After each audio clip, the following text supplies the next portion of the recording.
আসসালামু গাইস, আমরা আমাদের দ্বিতীয় প্রশ্ন পেয়ে গেছি। আসেন আমাদের দ্বিতীয় প্রশ্ন জিজ্ঞেস করে। আপুরা কেমন আছেন? আলহামদুলিল্লাহ ভালো। আপুদের নাম কি? আপনার নাম কি আপু? মায়া পাল। আচ্ছা, আপুর নাম? ফাতেমা আক্তার। আপুর নাম? ফারজানা তাসনিম। আপুর নাম? হীরামণি। আপুর নাম? শতাব্দী। আপুরা সবাই কি স্টুডেন্ট? আচ্ছা, আপনাদের জন্য একটা প্রশ্ন, যে উত্তর দিতে পারেন আমাদের পক্ষ থেকে ছোট্ট একটা উপহার। হ্যাঁ, বলুন তো কোন জিনিসের মাথা আছে কিন্তু বুদ্ধি নাই? মাথা আছে কিন্তু বুদ্ধি নেই। আমি। না পুরা বলতে পারবেন? একটু ভাবেন, চিন্তা করেন। এটা কিন্তু আমাদের সবসময় আমরা এটা ব্যবহার করি। মাথা আছে কিন্তু বুদ্ধি নেই। একটু চিন্তা করে দেখেন, পারবেন?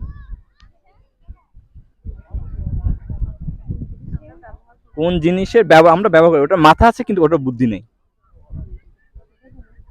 আচ্ছা, আপনাদের জন্য আরেকটু সহজ করে দিই। হ্যাঁ, ওটা আমরা বৃষ্টির সময় ব্যবহার করি। ছাতা। ছাতা। যাক, অনেক কষ্ট পড়া আপুরা পাচ্ছে। আমাদের পক্ষ থেকে ছোট্ট একটা উপহার।